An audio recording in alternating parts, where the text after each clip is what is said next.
Bienvenidos y bienvenidas a su programa Monseñor Romero y la misión del Evangelio. Un programa que lleva dos objetivos: conocer a Monseñor Romero y estudiar la Sagrada Escritura con un juicio crítico desde la teología de la liberación. Cada día tendremos un encuentro con Monseñor Romero y con el Dios de Jesús.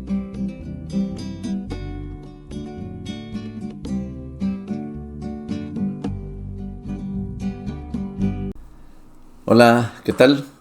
Este es su programa Monseñor Romero y la misión del Evangelio.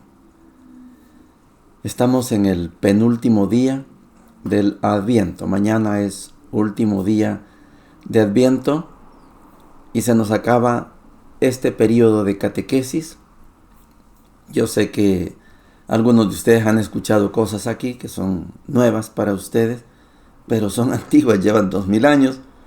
Claro que no siempre se analizan con un estilo, lógicamente, como yo se las propongo, desde la teología de la liberación. El día de hoy y mañana son los días más fuertes en claves de teología de la liberación. Ayer era como un anuncio y ahora y mañana será como la catequesis más profunda del Adviento. Mañana vamos a despedir Adviento. Yo sé que mañana es 24 y para muchos mañana es el día de fiesta. La fiesta es el 25. Lo celebramos mañana como víspera, como anticipación, pero la fiesta comienza mañana a las 12:01. Ya significa día 25. Hoy vamos a escuchar a Monseñor Romero con esa profundidad, pero profundidad de Adviento.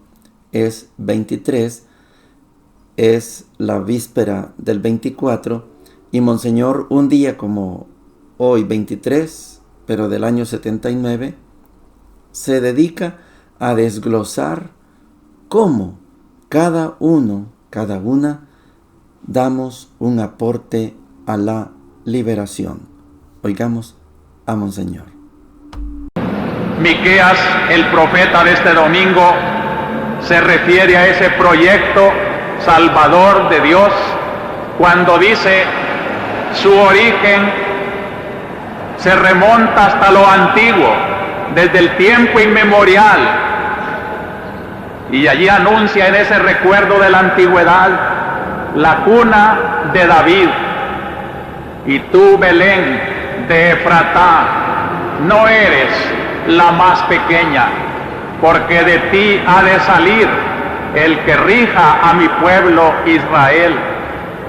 Es la iniciativa de Dios que en aquella humilde aldea de Belén, donde nació también David, ha de nacer su descendiente, que ha de ser el que realiza como protagonista la salvación que Dios proyecta para los hombres.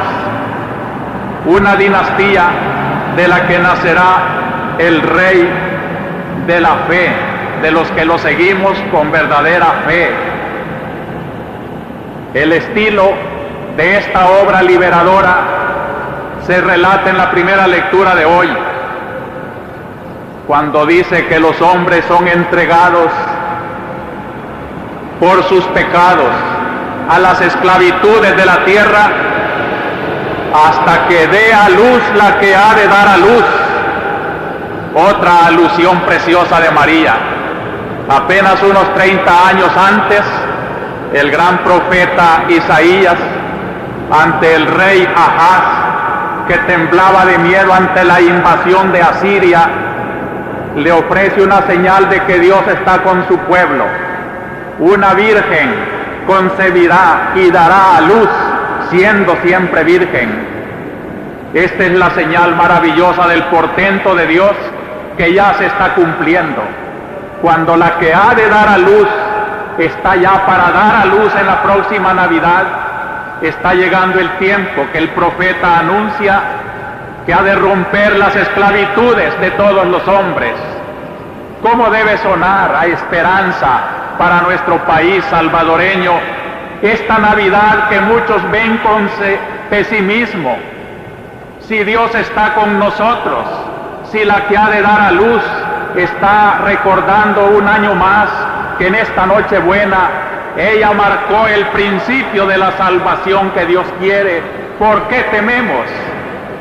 Una noche de esperanza se acerca ya, la noche de la Navidad, en que la que ha de dar a luz dará a luz y pondrá fin a las esclavitudes de la tierra.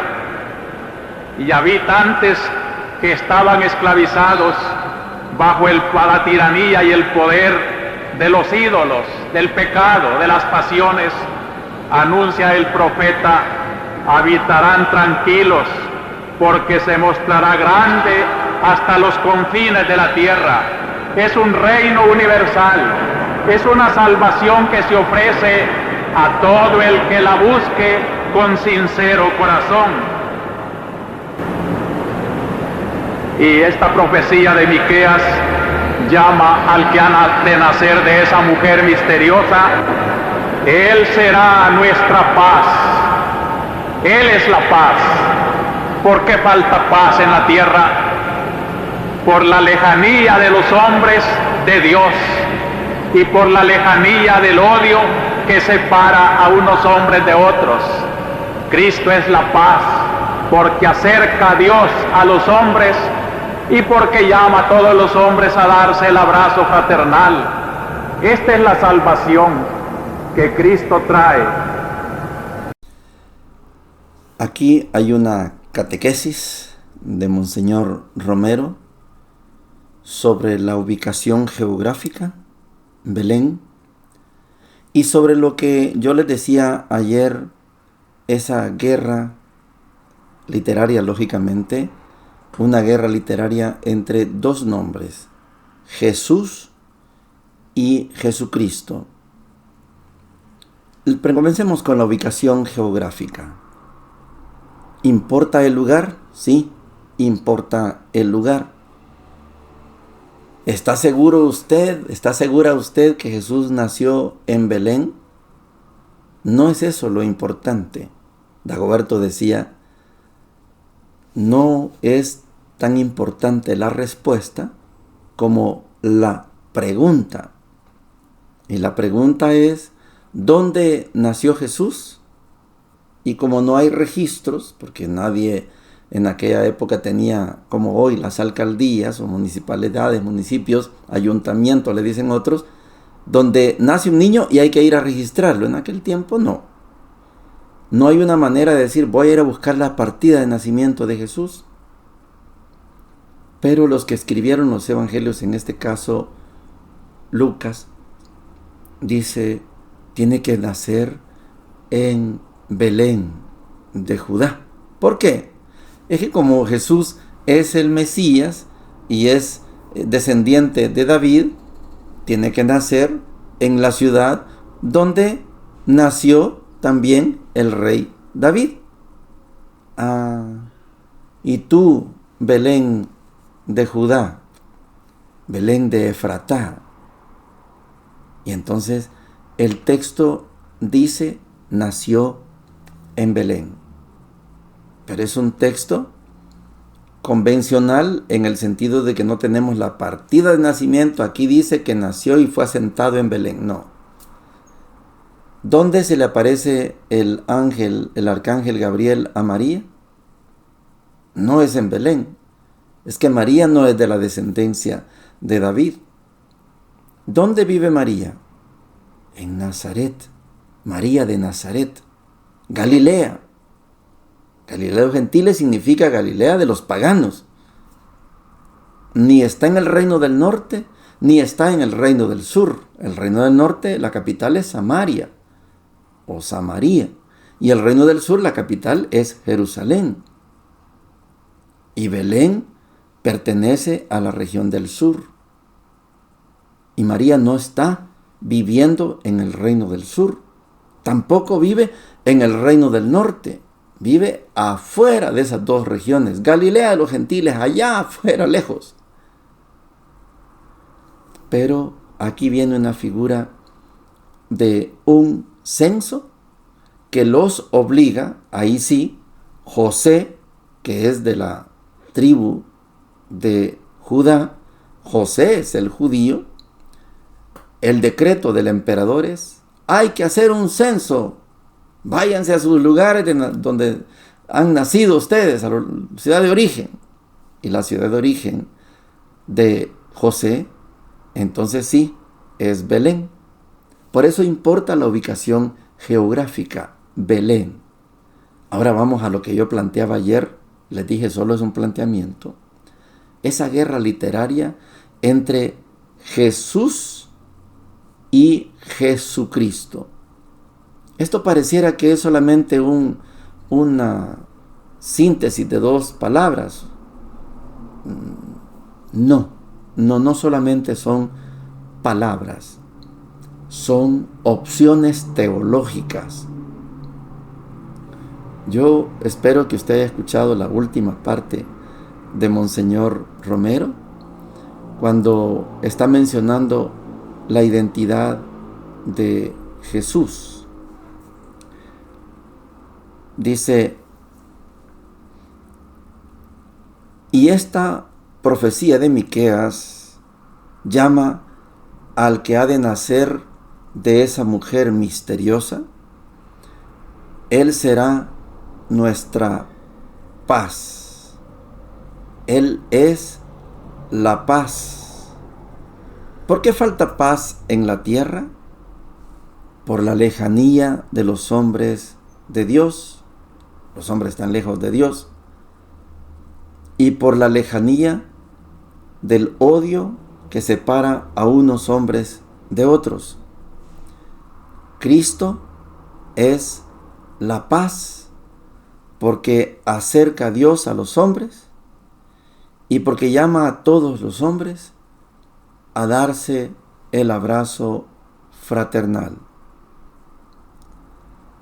Cristo resucitado, no lo dice Monseñor, esa es la palabra Cristo. Cristo es el Mesías, el ungido. Cristo resucitado hace que todos los hombres nos unamos y nos amemos. Pero antes de la resurrección, esto es lo que no logramos a veces comprender, antes de la resurrección de Cristo, tiene que haber una salvación, una liberación. El abrazo lo propicia Cristo, el resucitado, el ungido, el Mesías. Pero antes, el Jesús, no Jesucristo, el Jesús, es el que propicia la liberación, la salvación. Les digo, no es solamente un juego de palabras. Es que si usted opta por adorar, cantar, hablar, predicar sobre Jesucristo, está hablando solo de la parte final y olvidamos la parte inicial. Cuando estemos hablando de los textos de la lectura de hoy, vamos a entender mejor esta figura de el Jesús versus el Jesucristo. ¿Qué es lo mejor? Que hablemos de los dos, que no nos quedemos solo con el Jesucristo, o peor, solo con el Cristo. Que también insistamos mucho en el Jesús.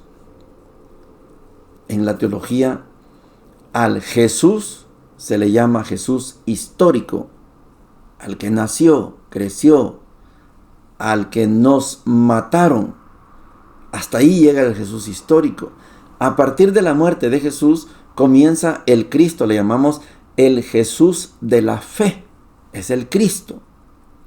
Pero la iglesia en muchas ocasiones, y muchos hermanos de las iglesias evangélicas sobre todo, se quedan hablando del Jesús resucitado y opacamos el Jesús que nos ha liberado, el Jesús que nos libera, el Jesús que nos liberará. Y por eso cuesta entender esa expresión Jesús liberador. Es más bonito Jesús resucitado. Pues sí, más bonito es, porque yo hago tamañas fiestas, por ejemplo, el día de la resurrección, domingo de resurrección. El Viernes Santo cargamos esa gran procesión, mientras más grande y más pesada, mejor. Yo conocí Guatemala cuando las andas de Guatemala tenían 60, 70 cargadores. Y la gente quería más grande, más pesada. Y los ingenieros en Guatemala tienen milimétricamente medida el anda más grande, que creo que sigue siendo la del Calvario. Ahora tiene 140 cargadores. Y hay que pagar por cargar. Pero el anda, mientras más grande y más pesada, más me perdona los pecados.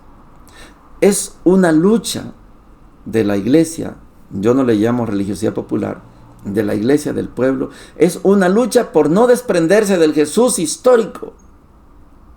La iglesia no comprende esto. Quiere que le demos más fuerza a la resurrección. Pero el pueblo no está encarnado en la resurrección. La iglesia está encarnado en el Jesús histórico. Por eso el Viernes Santo es la fiesta o celebración, memoria más grande en muchos y en casi todos los pueblos. Vamos despacito con el anda, porque no queremos desprendernos de nuestro Jesús histórico, de nuestro Jesús liberador, de negro, como luto y con llanto, el sermón de las 7 palabras. Mientras más estremecedor, mientras más me pegue en el corazón, mejor estuvo el sermón de las 7 palabras, el Viernes Santo. Y lloramos, y los niños lloran, porque nos están matando al Jesús liberador. Pero esto la iglesia no lo logra comprender. Gracias a la religión del pueblo, el Viernes Santo tiene una gran fuerza que ni las predicaciones ni los decretos de la iglesia oficial logran opacar. Muchas veces el pueblo tiene más razón que la iglesia institución. No nos reconciliamos iglesia institución con la iglesia del pueblo. Son 2 iglesias, sí, son 2 iglesias. La iglesia del pueblo, que algunos le llaman religiosidad popular, esas viejitas rezando el rosario, esos 9 días, novenario, cabo de año, eso es religiosidad popular. Eso es religión del pueblo, no es religiosidad. Religiosidad es un calificativo despreciativo, es poner en chiquito algo que es grande, es la religión del pueblo. Y Monseñor Romero tuvo mucho respeto por estas acciones de la religión del pueblo, aunque él pertenecía a la iglesia institución. Concentrarse solo en el Cristo resucitado es un error histórico de la iglesia. Hay que darle toda la importancia al Jesús liberador. Por eso importa el lugar donde nació. Sí, Belén, correcto, importa el lugar, pero importa definir estas 2 palabras. Vamos a las lecturas, porque lo que vamos a leer ahora tiene mucho que ver con esto que le estoy hablando. Esta guerra literaria no es una guerra física, no es como la que está inventando el señor Trump con Venezuela. No, esta es una guerra literaria. Y espero que parte de la catequesis que estamos dando en el Adviento sea útil para que por lo menos empecemos a ver que tanto valor tiene el Cristo resucitado como el Jesús liberador, el Jesús, solo Jesús, no Jesucristo. Por eso el equilibrio es lo que nos da la razón. Vamos a los textos. Tenemos como lectura hoy al profeta Malaquías. Malaquías capítulo 3, del 1 al 4 y del 23 al 24. Dice lo siguiente: Yo envío mi mensajero para que prepare el camino delante de mí, y enseguida entrará en su templo el Señor que ustedes buscan, y el ángel de la alianza que ustedes desean ya viene, dice el Señor de los ejércitos. ¿Quién podrá soportar el día de su venida? ¿Quién permanecerá de pie cuando aparezca? Porque Él es como el fuego del fundidor y como la lejía de los lavanderos. Él se sentará para fundir y purificar. Purificará a los hijos de Leví y los depurará como el oro y la plata. Ellos serán para el Señor los que presentan la ofrenda conforme a la justicia. La ofrenda de Judá y de Jerusalén será agradable al Señor, como en los tiempos pasados, como en los primeros años. Yo les voy a enviar a Elías, el profeta, antes que llegue el día del Señor grande y terrible.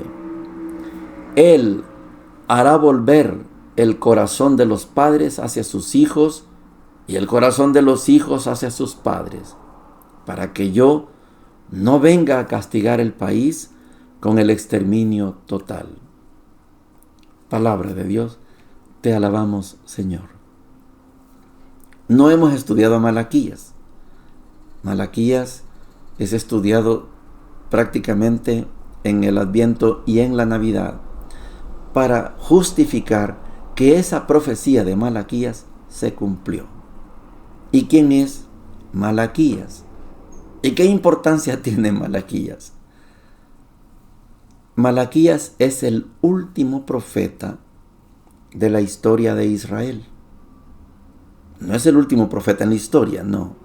Es el último profeta en la historia de Israel. Malaquías no es una persona real. No es, yo soy real porque me llamo Mauricio. Sí, yo soy real. Malaquías, el nombre Malaquías, no es un nombre real. Es un seudónimo. Había muchos profetas pequeños y alguien, esto se llama compilador, puso todas esas profecías juntas y le puso por nombre Malaquías.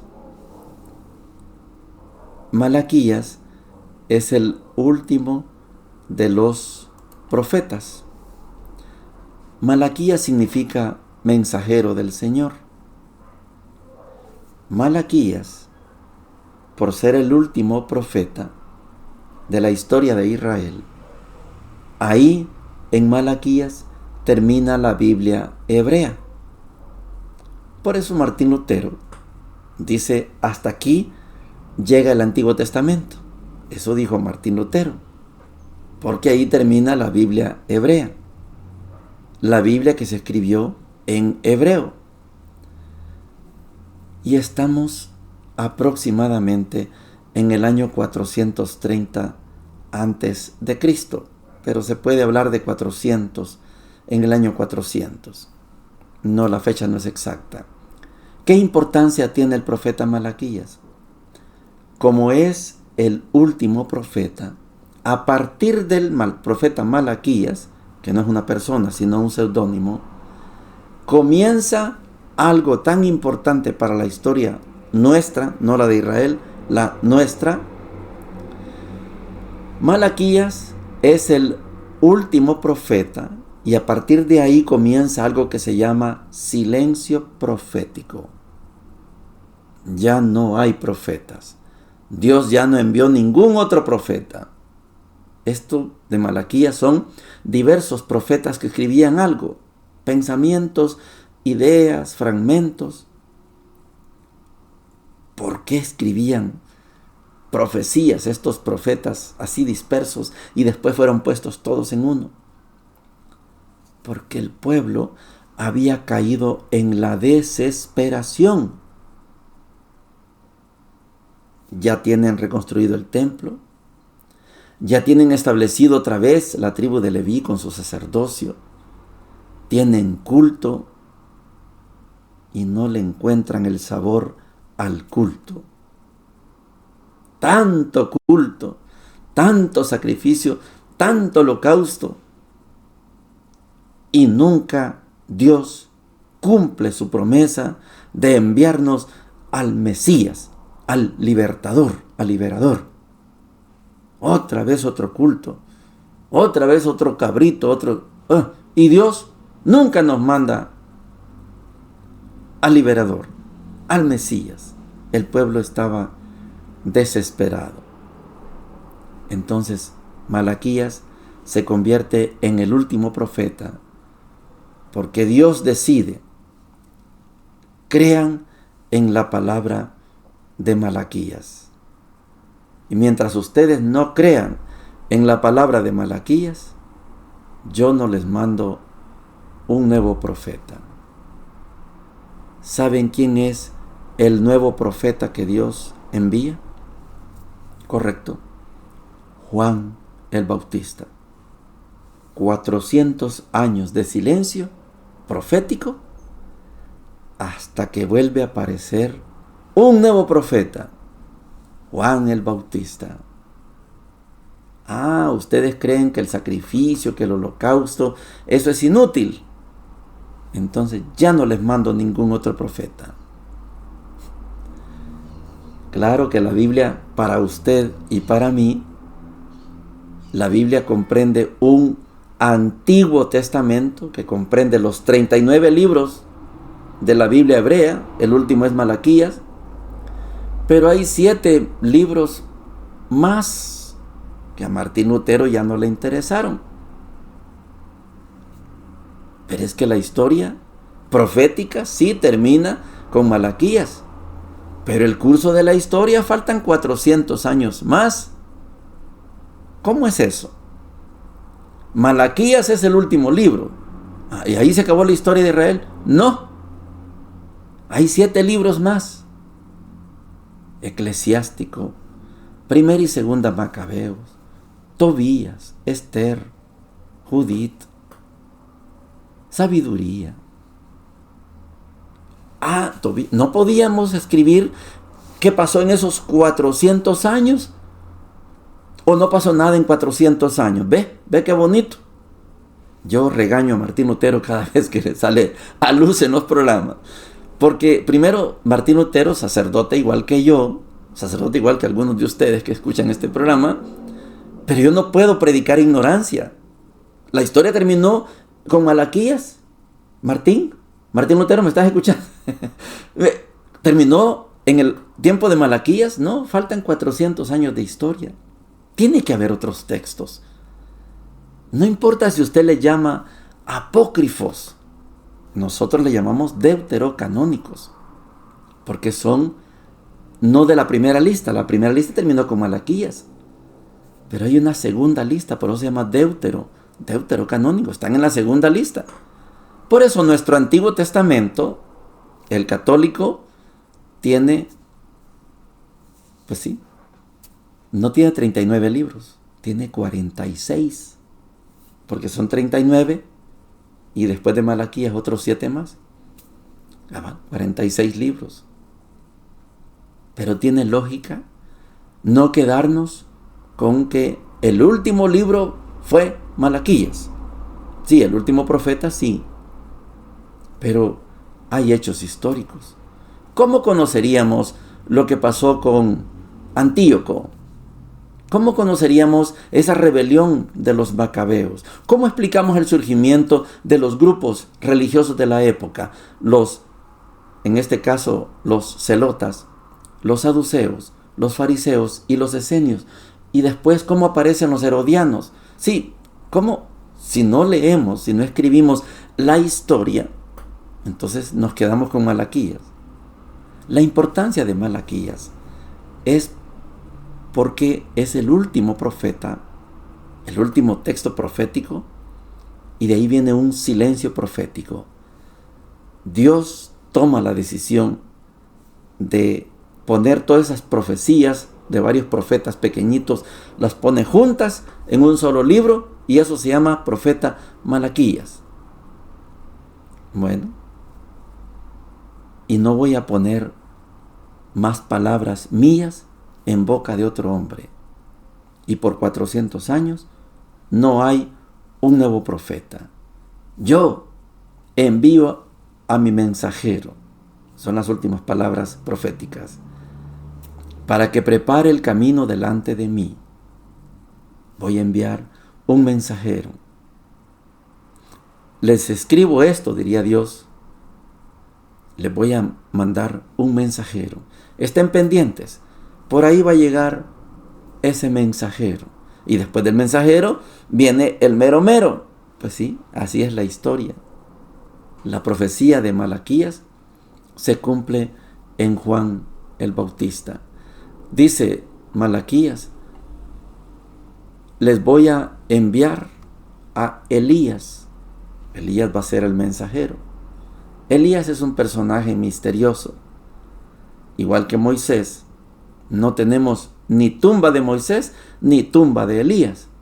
Moisés no cruzó el río Jordán, se quedó al otro lado, se quedó en el desierto, y se escriben cosas alrededor de Moisés como que no murió. Y Elías fue arrebatado en un carruaje de fuego. No murió. Y la gente decía, basado en la profecía de Malaquías, un día va a aparecer Elías a preparar el camino del Señor. Yo les voy a enviar a Elías, el profeta, antes que llegue el día del Señor grande y terrible. Y la gente estaba a la expectativa. Tiene que venir Elías, tiene que venir Elías. Y Jesús dice, ya vino, es Juan. Mire la importancia que tiene el gastar horas, días a veces, estudiando, pero es que hay que entender así la historia. Alguien tiene que sacrificarse, y si ustedes se sacrifican escuchando estos programas tan largos, pues sí, pero es porque necesitamos comprender mejor la Sagrada Escritura, porque de eso se vive. Vamos a Lucas capítulo 1, versículos 57 al 66. Dice lo siguiente: cuando llegó el tiempo en que Isabel debía ser madre, dio a luz un hijo. Al enterarse sus vecinos y parientes de la gran misericordia con que Dios la había tratado, se alegraban con ella. A los 8 días se reunieron para circuncidar al niño y querían llamarlo Zacarías como su padre. Pero la madre dijo, no, debe llamarse Juan. Ellos le decían, no hay nadie en tu familia que lleve ese nombre. Entonces preguntaron por señas al padre qué nombre quería que le pusieran. Este pidió una pizarra y escribió, su nombre es Juan. Todos quedaron admirados, y en ese mismo momento Zacarías recuperó el habla y comenzó a alabar a Dios. Este acontecimiento produjo una gran impresión entre la gente de los alrededores y se lo comentaba en toda la región montañosa de Judea. Todos los que se enteraron guardaban este recuerdo en su corazón y se decían, ¿qué llegará a ser este niño? Porque la mano del Señor estaba con él. Palabra del Señor. Gloria y honor a ti, Señor Jesús. Allá está Malaquías y aquí está Juan. Juan es Elías. Qué bonito cuando podemos conectar una etapa de la historia con la otra etapa de la historia. Se acabaron los 400 años, unos cuantos más, de silencio profético. Juan es su nombre. ¿Y qué significa Juan? Juan significa Dios es fiel. Allá la gente estaba con Malaquías, estaban desesperados, escépticos. No veían que Dios les respondiera. Tanto sacrificio, tanto holocausto, y Dios no nos manda al Mesías. Hay que esperar 400 años para que venga el Mesías. Y este Mesías, Jesús, significa Dios salva. Cuando estaba pequeñito, yo veía que en las cruces del Viernes Santo ponían JHS. ¿Y qué dirá eso? ¿Qué significa eso? Hasta que pregunté. ¿Y qué significa JHS? Ahí está por todas las crucifijos. Hay, bueno, a veces en la misma hostia ponen la JHS. ¿Y qué significa eso? Muchachito, bichito, yo preguntaba y me explicaron. En Guatemala fui a aprender eso, decía. Jesús, hombre salvador. Eso significa JHS, sí. JHS. Tienen que pasar 400 años para que venga Elías. Elías, que es Juan Bautista y que rompe el silencio profético. Por fin aparece un nuevo profeta. Aquellos estaban desesperados. Estos, con Isabel, están de fiesta. Una anciana queda embarazada y da a luz un hijo. Pongámosle Zacarías. No. Juan. Se llamará Juan. Pero si nadie en tu familia, se llamará Juan. Preguntémosle al papá en señas, como si Zacarías había quedado sordo, no mudo. Perdón, mudo, no sordo, perdón. En señas, como si estuviera sordo, no, si él escucha. Pide una pizarra, una tablilla, algo en que escribir y escribe, Juan es su nombre. Habló el hombre. Recuerde que estamos hablando de dos generaciones. Una generación que está de salida, la de Zacarías con Isabel, son ancianos. Nos van a dejar al hijo Juan, por supuesto. Pero allá viene otra familia, jovencita, que va de entrada. También nos va a dejar un niño. La tradición dice que a Zacarías lo mataron en aquella persecución que celebramos el próximo domingo, 28, Día de los Santos Inocentes. Porque Zacarías, eso es tradición, eso no está escrito en la Biblia. Zacarías logró como sacerdote esconder al niño en algún lugar. Y pasaron las tropas y le dijeron, ¿y el niño? No está. Y las tropas mataron a Zacarías. Pero Zacarías, sacerdote, logró salvar la vida de su hijo Juan. Lo escondió en algún lugar. Y por eso Zacarías aparece como un mártir de los niños inocentes, porque logró esconder a Juan. No mataron a Juan en la masacre aquella de los niños inocentes. Esta generación de Zacarías con Isabel está de salida, pero están de fiesta. ¿Qué será de este niño? Zacarías, después de que dice Juan es su nombre, se le soltó la lengua y empezó a alabar a Dios. Ese cántico, esa alabanza de Zacarías, la vamos a meditar en otro momento. Por ahora yo quiero contrastar esas dos palabras. Festejamos el sí de María. Hágase en mí según su palabra. Ese es un sí y a eso le llamamos el fiat. Y de Isabel debemos recordar el no. Que se llame Zacarías. No. Se llamará Juan. Ese no de Isabel es lo mismo que el sí de María. Aquella dijo sí al ángel.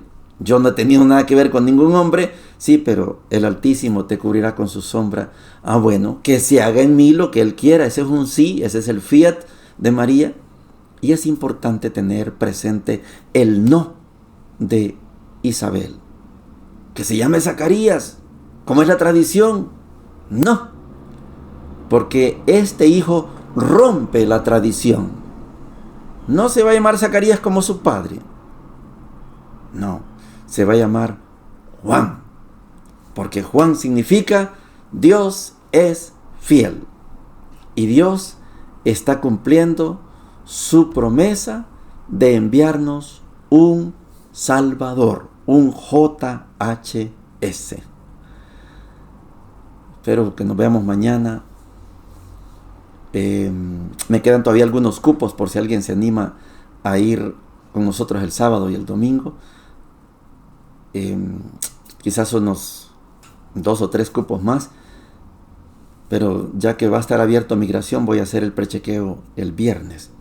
Así que por favor, si alguien todavía está y se anima, vamos a estar listos para, primero Dios, entre mañana y pasado hacer el listado, y el día viernes vamos a hacer nuestro prechequeo.